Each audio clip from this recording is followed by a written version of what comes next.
프랙티스 1-5 프로그래밍 파이썬 기초 과정에서 프랙티스 1-5 내용은 컨디션 루프입니다. 자, 컨텐츠를 보시면 두 가지 내용을 배운다라고 생각하시면 됩니다. 파이썬을 사용해서 조건문을 어떻게 사용하는지 익히는 게 첫 번째 목적이고요. 두 번째는 파이썬을 사용해서 반복문을 어떻게 처리하는 건지 이해하는 게 두 번째 목적입니다. 그렇다면 여기서 조건문은 무엇이고 반복문은 무엇일까요? 조건문. 조건문은 컨디션 스테이트먼트라고 해서 우리가 보면 특정 조건에 따라서 어떻게 행동할지, 어떻게 의사결정할지, 어떤 작업을 할지 이런 것들을 결정하는 과정이 우리 삶에는 굉장히 많이 묻어납니다. 그런 것처럼 우리가 단순히 데이터 분석을 할 때 값을 입력하던가 아니면 처리하던가 아니면 출력을 할 때 특정 조건을 만족할 경우에 실행하도록 하는 것이 조건문의 일종의 예가 될 수 있습니다. 그래서 파이썬을 사용한 조건문은 조건에 따라서 내가 앞으로 어떻게 활동할지 결정하는 과정을 파이썬으로 작성하는 것이 조건문을 익히는 방향이 될 겁니다. 두 번째 반복문은 반복 행동을 처리하자라고 되어 있습니다. 우리는 보면 일상에서 많은 것들을 반복해서 할 일이 생기는데 파이썬에서 마찬가지입니다. 여러 가지 입력, 처리, 출력 또는 그렇지 않고 특정한 작업들을 반복적으로 실행해야 될 때 이걸 일일이 타이핑하는 것보다는 사실 반복적으로 내가 하고자 하는 작업을 실행할 수 있도록 만드는 게 가장 효율적일 겁니다. 그래서 우리가 반복된 행동들을 파이썬을 사용해서 어떻게 처리하게 되는지를 익히는 게 파이썬 반복문을 배우는 목적이 될 겁니다. 자, 조건문에서 어떤 내용이 있는지 반복문에 어떤 컨텐츠가 있는지 살펴보겠습니다.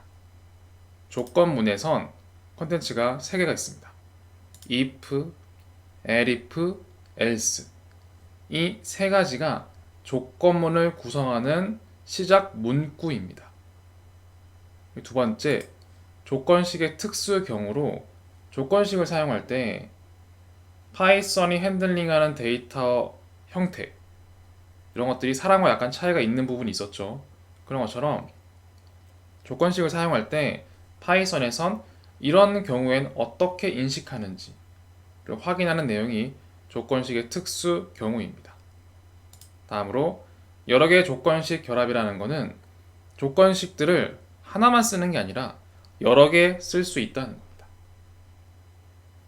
우리도 실제로 현실에서는 특정 조건만 만족하면 내가 무엇을 할게 이렇게 얘기하기보다는 이런 조건도 보고 저런 조건도 보고 여러 가지 상황들을 살펴보게 돼 있죠. 그런 것처럼 실제 여러 가지의 조건식들을 결합하는 내용들을 커버하고 있구나 라고 생각하시면 됩니다. 이렇게 if, elif, else 특수 경우 조건식을 여러 개 사용하는 것을 파이썬 조건문에서 배우게 될 겁니다. 다음 파이썬 반복문에는 while문이라는 게 있습니다. while을 사용해서 반복을 시킬 수 있구나 생각하시면 됩니다. 그리고 while문을 좀 더 현실적으로는 어떻게 이용하는지 유용한 케이스를 포함한 내용들을 담고 있습니다. 또한 세 번째, break continue 문이라는 것은 반복을 한다라는 건 어찌 보면은 끝없이 반복할 수도 있을 거예요. 그런 상황들을 핸들링하기 위해서는 어떻게 중간에 끝낸다든지 계속 진행하게 한다든지 이런 케이스를 다룰 수 있는 게 break continue입니다. 그래서 while과 break continue는 같이 쓰이는 경우라 보시면 됩니다. 마찬가지 while 대신에 포문으로도 반복문을 만들 수가 있습니다.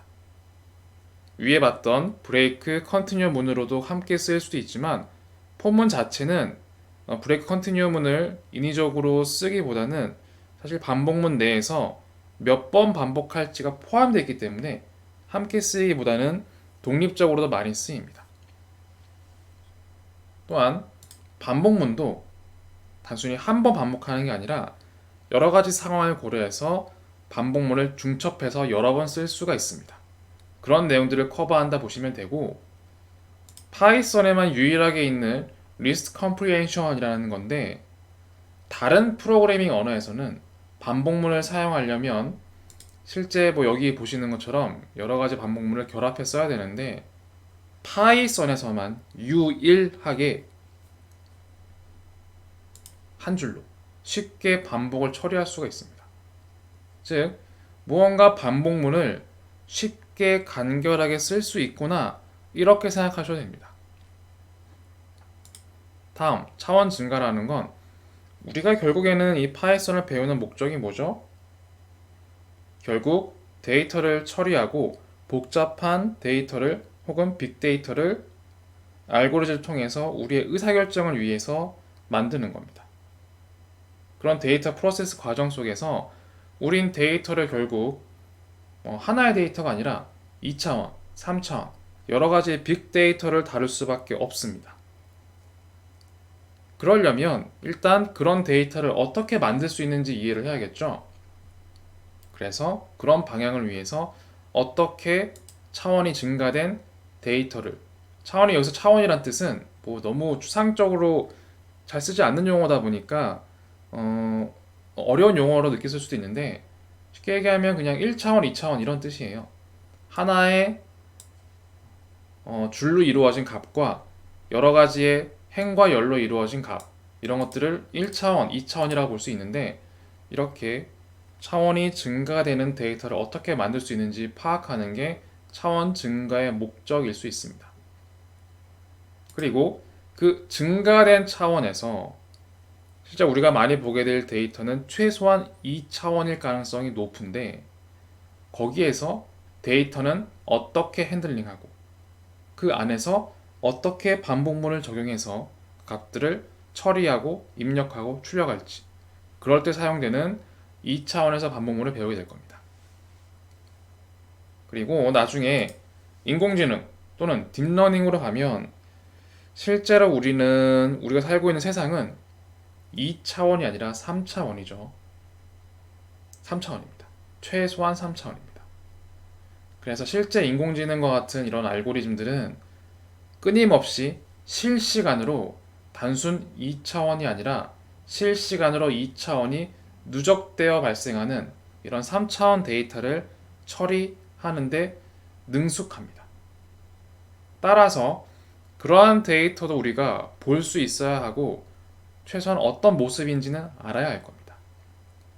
그래서 반복문을 통해서 실제 3차원 데이터도 만들어 보고 이걸 어떻게 핸들링 하는지 간단하게 맛보는 정도를 이 파이썬 반복문에서 마지막으로 커버하고 있습니다. 이렇게 프랙티스 1-5 컨디션 루프는 파이썬을 사용해서 조건문을 어떻게 생성하는지, 그 결과 특정 조건에 따라서 우리가 데이터를 입력하던가 처리하던가 출력하는 상황들을 만들 수 있게 될 겁니다. 또한 파이썬을 사용해서 여러 명령어를 반복해서 사용해야 된다면 단순히 우리가 그 반복 작업을 직접 하나하나 타이핑하는 게 아닌 알아서 특정 명령을 반복할 수 있도록 만드는, 그걸 통해서 우리는 특정한 입력, 처리, 그리고 결과, 출력, 그리고 이 모든 프로세스를 전부 다 알아서 반복할 수 있도록 만들 수 있는, 좀 더 반복 작업을 효율적으로 할 수 있는 상황을 여러분들이 이 파이썬 반복문을 통해서 구현하고 처리할 수 있게 되는 겁니다. 이렇게 컨디션 루프에 대한 내용을 간략하게 정리드렸습니다.